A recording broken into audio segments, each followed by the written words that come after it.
Lalaki, isang babae. Pwede yung lalaki. Ha? Uy, mga ano daw yun. Magagaling daw. May mga reward. Ay, reward. Yung ano, di ba? Bakit wala ba tayong reward? Ay. Itlog.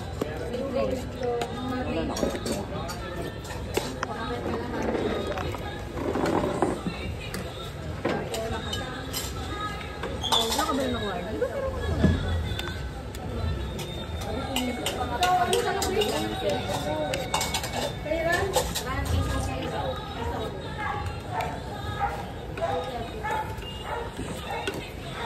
Hot.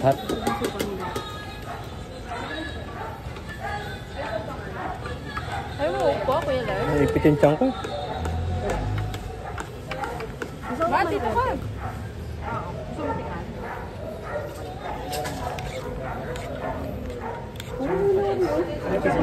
Parang itong magbaboy ito. Pagkat baboy. May inaning sa inyo. Sino kumain ka? Last shit.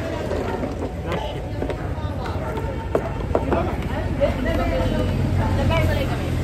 Alin? Basta siya. Ano tayo ng pinayas ako ba? Pag narin ako ba? Boom, iwalay. Kuya Eric. TS yun ha, TS.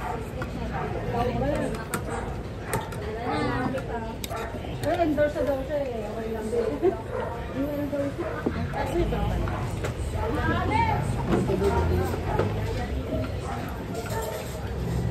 Yung lumipat ba dito? Okay na po. Ako na.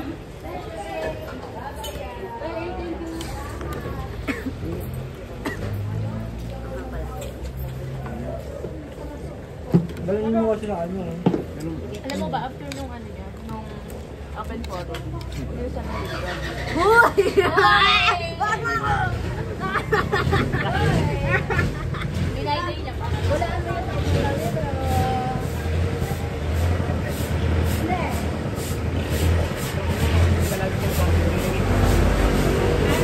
Yan, kaya para.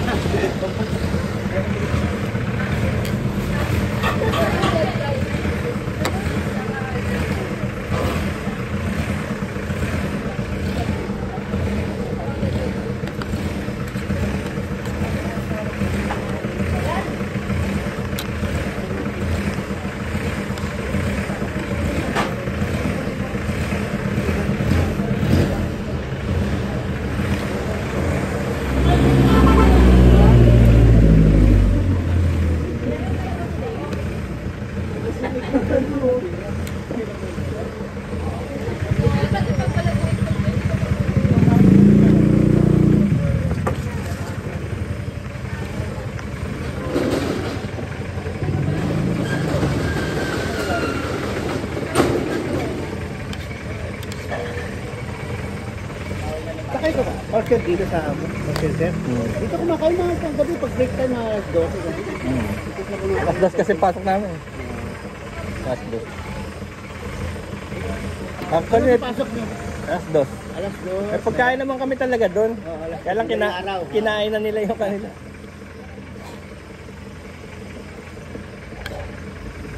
Matagal na kayo dito? Tagal na kami dito. Dati sa kanto pala kami dati sa Manila. Alam niyo yung dating planta ng computer dyan, yung Data General. Oo. Nagtrabaho rin ako noon, 5 taon. At ngayon, nagtrabaho na naman ako dito sa lugar na to. Ako pinaka-una-una yung Xiaomi saka dito. Natik pang yung issue ang Samsung. Kung natik pang yung daw dyan, wala nang babalik dyan pag dito. Sabi nga nila eh. Dapat yung ganito yung malapot eh. No?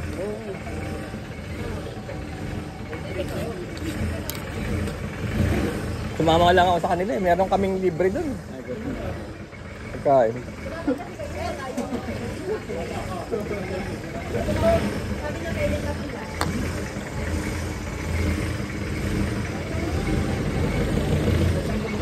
Tagal na rin no? Kasi mga kasamahan ko na nagtatrabaho dun sa planta ng computer nun, dito nagre-renta sa lugar na to. Kailan sa tungkuhan ko? Kailan sa tungkuhan ko? Galas lang. Sabi yung galas kasi naman tricycle. Tapos yung ano, Pinanganak ako dito sa may 66 Anonas. Diyan sa kalye na yan. Ngayon, nasa Marikina na kami. Marikina dati. Hindi naman kayo binabago. Mataas kami. Pero yung tabi ng Yun. Yung daanan nyo, binabahan. Tabi ng ilog. Ganun din, pag lumabas na yung mga bata, ngayon, nababahan na rin sila, alam mo na rin sagipin, kahit na mataas yung amin. Kaso, Nung nagkaroon ng Ondoy, yun, pinakamataas yun. yung mga anak ko nasa Markenton Mall, bumaha doon. Sa Marikina ba kayo nasa ito Marikina? Dito, yung mga sakyan na taga Marikina, dito iniwa. Palibot ito, narito, punong-puno ng panito. Parang gera, no? Pero hindi kayo nabot na. Ay, hindi. Mas pababaran. Hindi kami naabot dito. Yan, banda dyan ha. Pakalubog yan ha. Aurora, talaga bahagi sa Aurora. Yung matindi yung Ondoy mo. Kung hindi nga na trap yung anak ko sa isang mall, di ko mararamdaman yung Ondoy niya. Kasi hindi kami lalabas ng bahay. 3 araw na rin sa second floor ng mall. Abutin. Paano 3 araw may rescue na siya? Sa ako. Buti yung pagkain niya. Paano yung may pagkain naman siya? Meron naman sila kasi may baon sila pero konti na lang daw. Kaya ako mismo ang lalim tubig ganito. Hindi kaya ng gobyerno, nagulat yung gobyerno. Mga sila 20. Kasi may eskwela. May eskwela nung araw na yun. Tapos pupunta raw sila sa isang kaklase para gagawa ng project. Naipit sila rin sa mall na yun. Second floor. Iyak na yung misis ko. Sabi niya, kunin mo na nga yung anak mo. Nasa na ba yun? Sabi ko, paano? Sinubukan kong kotse, di ubra. Sinubukan kong motor, di ubra. Hindi, wala namang kakat. Motor, wala namang. Bisikleta ang ginamit ko. Mountain bike. Gusto ko lang siya makita. At least may cellphone naman siya. Walang problema. Kasi naubos na yung battery. Para makakontak niyo. Pinuntahan ko na. Gusto ko lang makita. Tapos pagkita ko, gusto na sumama. Sumama na rin lahat ng kaklase niya. Gapa nga sila. Kasi bumaba na rin after 3 days Hanggang dito na lang. Anong grade mo ngayon? Anong grade mga fan? Anong grade sila nung nakunog? Grade? Hindi, high school na rin. High school na?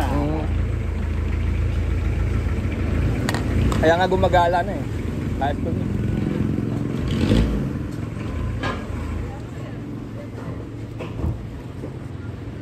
Pangit ng kalye nun. Mga tao, may ebak na kung saan-saan. Parang kala mo, gera. Yun ang... Buti na lang, nagkataon ng Sabado, kung nagkataon ng ordinary day, Monday to Friday, ang dami na na-trap nun, dami pa nun. Eksakto Sabado yun Oo. Ibang klase yung araw na yun. Yun talaga. Tsaka doon ako nakakita ng mga patay. Kasi dumaan ako sa Provident. Doon, dami dyan. Daming patay, nakaganon na sila, nakaporma na. Tapos binubusan na lang ng parang powder para hindi mangamoy. Yun. Kala mo, mga manikin. Kaya nga, nagbentahan dyan sa Providence, mura-mura ng lupa nga dyan, nagbentahan na dyan. Oo, no? Hindi mo masasabi naman, siyempre, yearly yun, hindi magkataon, binaba ka pa rin Spillway kasi yun Yung Provident, parte ng ilog. Dapat laliman pa yung kanyan, di ba? O kahit na siguro, kahit laliman pa siguro yung kanyan. Diyan gumagang. Yun yung pinaka-undoy talaga. Pinipwesa nilang gawa ng housing.